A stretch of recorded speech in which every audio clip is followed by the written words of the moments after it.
സർക്കാർ ജീവനക്കാരുടെ ശമ്പള വിതരണം മുടങ്ങിയതിനെതിരെ സെക്രട്ടേറിയറ്റിനു മുന്നിൽ പ്രതിപക്ഷ സംഘടനകളുടെ പ്രതിഷേധം.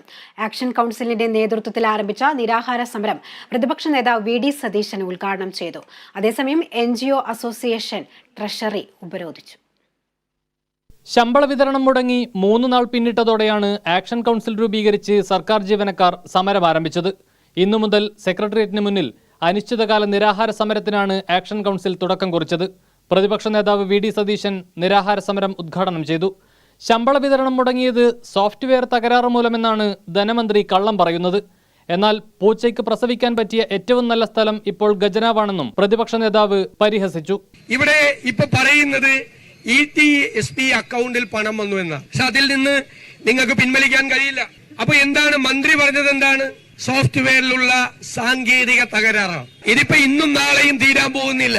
5-ാം തീയതി ആയാലും 6-ാം തീയതി ആയാലും തീരാൻ പോകുന്നില്ല.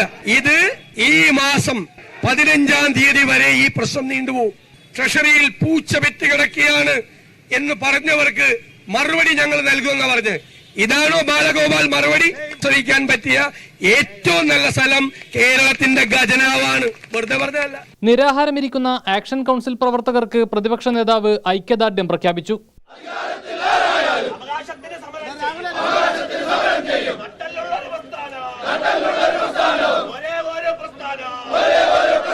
സംസ്ഥാന സർക്കാരിനെതിരെ പ്രതിഷേധവുമായി NGO അസോസിയേഷനും രംഗത്തെത്തി. ജില്ലാ ട്രഷറി ഓഫീസിലേക്ക് NGO അസോസിയേഷൻ പ്രവർത്തകർ മാർച്ച് നടത്തി. തുടർന്ന് ട്രഷറി ഉപരോധിച്ചു.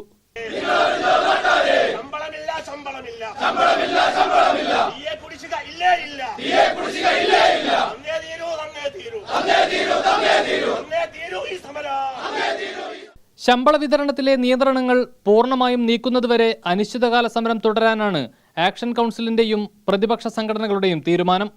Kerala vision news, Thiruvananthapuram.